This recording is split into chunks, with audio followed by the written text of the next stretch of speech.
नमस्कार मित्रांनो, आज आपण बर्नौली डिस्ट्रीब्युशन पाहणार आहोत. बर्नौली डिस्ट्रीब्युशन हे कधी यूज केलं जातं? ज्यावेळेस एखाद्या एक्सपेरिमेंटचे जे काही आउटकम्स आहेत, हे फक्त 2 आणि 2च एक्सपेरिमेंटल आउटकम्स जर आपल्याला मिळत असतील, तर आपण त्या केसमध्ये बर्नौली डिस्ट्रीब्युशन यूज करत असतो. जसे की आपण हेड कॉइन टॉसिंग जर एक्सपेरिमेंट घेतला, तर त्या जे एक्सपेरिमेंट आहे, त्या एक्सपेरिमेंटचे पॉसिबल आउटकम्स काय असतात? एक तर आपल्याला टेल मिळतो किंवा आपल्याला हेड मिळतो. त्याच पद्धतीने आपण जर एखाद्या एक्झामला अपिअरिंग होत असू, त्या एक्झामचा जो काही रिझल्ट असणार आहे, तो आयदर पास असेल और फेल असणार आहे. अशा पद्धतीचे जे काही एक्सपेरिमेंट आहेत, ज्याचे आउटकम्स फक्त 2 आणि 2 असतात, अशा एक्सपेरिमेंट्सना आपण बर्नौली डिस्ट्रीब्युशन्स और बर्नौली एक्सपेरिमेंट म्हणत असतो. बर्नौली डिस्ट्रीब्युशनमध्ये सक्सेस होण्याची प्रोबॅबिलिटी ही P असते आणि that is probability of x is equal to 1 which is P, आणि फेल्युअर होण्याची प्रोबॅबिलिटी म्हणजेच x इज इक्वल टू 0 ही Q असते, and P plus Q is equal to 1 असते. ठीक आहे, तर बर्नौली डिस्ट्रीब्युशनचा PMF बघूया. Probability mass function, probability that x is equal to x is equal to p raised to x q raised to 1 minus x, x is equal to 0 and 1 only, 0 otherwise, which is PMF of Bernoulli distribution. We compute mean. By definition, expectation काढण्यासाठीचा formula जो use केला तो discrete डिस्ट्रीब्युशनमध्ये तो असतो expectation of X is equal to summation of X P of X sum over X. Take a range x is equal to either 0 or 1, x p raised to x q raised to 1 minus x. We put values of x. ज्यावेळेस आपण x 0 ठेवतो त्यावेळेस 0 into p raised to 0 q raised to 1 minus 0 plus x is equal to 1 असताना that is 1 p raised to 1 आणि q raised to 1 minus 1. 0 into something, first term सगळे 0 येणार आहे, त्यानंतर सेकंड टर्म मध्ये आपल्याला काय मिळणार आहे? फक्त p मिळणार आहे. That is mean of Bernoulli distribution is p. Now we find variance.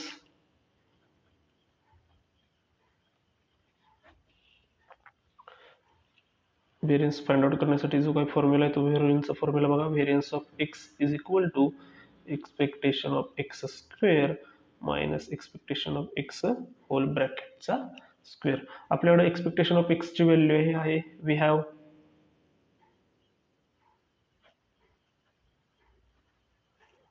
Expectation of X is equal to P. Now आपण expectation of X square find out करूया.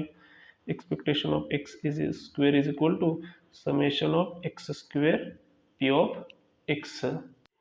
व्हेरियन्स ऑफ एक्सचा फॉर्म्युला काय? Variance of X is equal to expectation of X square minus expectation of X whole ब्रॅकेटचा square.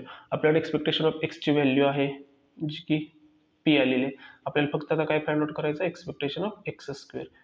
तर expectation of X square is equal to summation X square P of X. PMF use करूया. Summation of X square p into Q raise to 1 minus X summation X running from 0 to 1 असणार आहे. एक्सची value ज्यावेळेस 0 ठेवू तर सगळ्या term पहिली 0 असणार आहे. त्यानंतर एक्स इज इक्वल टू 1 ठेवल्यानंतर 1 into P into Q raise to 1 minus 1 that is Q raise to 0 which is again 1. So expectation of X square सुद्धा काय असणार आहे? पी असणार आहे. सो जो काही हा वरचा फॉर्म्युला आहे याच्यामध्ये आपण व्हॅल्यू पुट करूया. Variance of x is equal to expectation of x square p minus expectation of x चा square which is p square. Both term मधून p कॉमन घेतोय, आतमध्ये राहते 1 minus p and 1 minus p that is q, p into q which is variance of Bernoulli distribution. Now we compute probability generating function, that is PGF.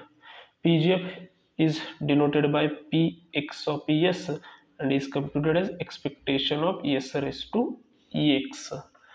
Expectation of S raised to X कसं काढणार आहे? Summation of S raised to X P of X.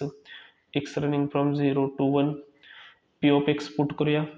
Summation X running from 0 to 1 S raised to X p raised to x q raised to 1 minus x.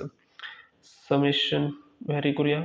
s raised to 0 p raised to 0 into q raised to 1 minus 0 plus s raised to 1 p raised to 1 q raised to 1 minus 1. So we get q plus sp, which is probability generating function of a Bernoulli distribution. Now we find mean and variance from PGF. Mean and variance using PGF. बघा मीन काय असतो, तर जो काय PGF आहे त्या पीजीएफचं first derivative at S is equal to 1 हा आपला मीन असतोय. पीजीएफचं first derivative at S is equal to 1 आपला काय असतोय, मीन असतोय. So we come take first derivative with respect to S, D by D S PGF P X of S D by D S Q plus S P, आणि first derivative घेतल्यानंतर काय मिळणार आपल्याला, फक्त पी मिळणार आहे, which is mean. Now variance,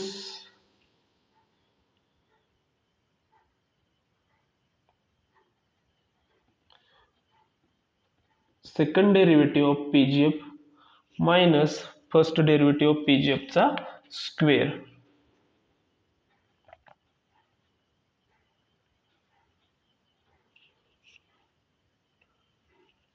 plus first derivative, all are at s is equal to 1, at s is equal to 1 and at s is equal to 1. आपल्याकडं first derivative of PGF आहे, आपल्याला फक्त काय काढायचं आहे, second derivative. So which is computed as P X double dash of S is first डेरिव्हेटिव्हचं again derivative जर आपण घेतलं तर आपल्याला सेकंड डेरिव्हेटिव्ह, फर्स्ट डेरिव्हेटिव्ह आपल्याला काय आलेलं आहे, पी आलेला आहे. D by D S of P, कॉन्स्टंटचं डेरिव्हेटिव्ह घेतल्यानंतर आपल्याला काय मिळणार आहे, 0 मिळणार आहे. त्यामुळे पी एक्स डॅशची व्हॅल्यू काय झाली, व्हेरियन्स 0 झाली. So variance becomes 0 minus P चा square plus P. Okay, both P जर आपण कॉमन काढलं तर आता रिमेनिंग काय राहणार आहे, 1 minus P which is P Q, and this is the variance of Bernoulli distribution. ठीक आहे मित्रांनो. त्यानंतर बर्नौली डिस्ट्रीब्युशनचा जर एक्सपेरिमेंट आपण n टाइम्स रिपीट केला तर आपण बायनॉमियल डिस्ट्रीब्युशन मध्ये जात असतोय, जो आपण नेक्स्ट लेक्चर मध्ये बघणार आहोत. थँक्यू.